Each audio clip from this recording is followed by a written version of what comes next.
కార్తీక పురాణం 27వ అధ్యాయం. దూర్వాసుడు అంబరీషుని ఆశ్రయించుట. మరల అత్రి మహాముని అగస్త్యన కిట్లు వచించెను కుంభ సంభవ. ఆ శ్రీహరి దూర్వాసుని ఎంతో ప్రేమతో చెరదీసి ఇంకను ఇట్లు చెప్పెను. ఓ దూర్వాస ముని, దుర్వాసా ముని! నీవు అంబరీషుని శపించిన విధముగా ఆ 10 జన్మలు నాకు సంతోషకరము అయినవే. నేను అవతార్ లెత్తుట కష్టముగాదు. నీవు తపస్శాలివి. నీ మాటలకు విలువ ఇవ్వవలెను. కావున అందులకు నేను అంగీకరించితిని. బ్రాహ్మణ్ మాట తప్పకుండుట నా కర్తవ్యము. నీవు అంబరీషుని ఇంటియందు భుజింపక వచ్చినందులకు అతడు చింతాక్రాంతుడై బ్రాహ్మణ పరీవృతుడై ప్రాయోపవేశమునర్పణించినాడు. ఆ కారణము వలన విష్ణు చక్ర నిన్ను బాధింపబూనెను. ప్రజారక్షణమే రాజధర్మము కాని ప్రజాపీడనము కాదు.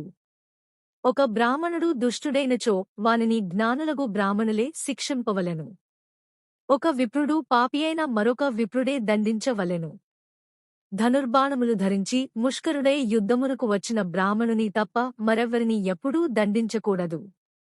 బ్రాహ్మణ యువకుని దండించుట కంటే పాతకము లేదు. విప్రుని హింసించు వాడును హింసింపచేయువాడును బ్రాహ్మణ హంతకులకి న్యాయశాస్త్రములు ఘోషించుచున్నవి. బ్రాహ్మణుని సిగబట్టి లాగినవాడును, కాలితో తన్నినవాడును, విప్రద్రవ్యమును హరించువాడును, బ్రాహ్మణుని గ్రామము నుండి తరిమినవాడును, విప్రపరిత్యాగ మొనరించినవాడును బ్రహ్మహతకులే అగుదురు. కాన, ఓ దూర్వాస మహర్షి!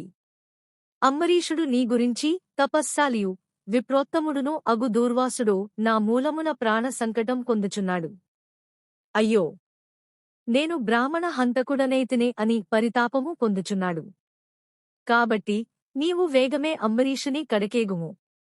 అందువలన మీ ఉభయులకు శాంతి లభించును అని విష్ణువు దూర్వాసునకు నచ్చజెప్పి అంబరీషుని వద్దకు పంపెను.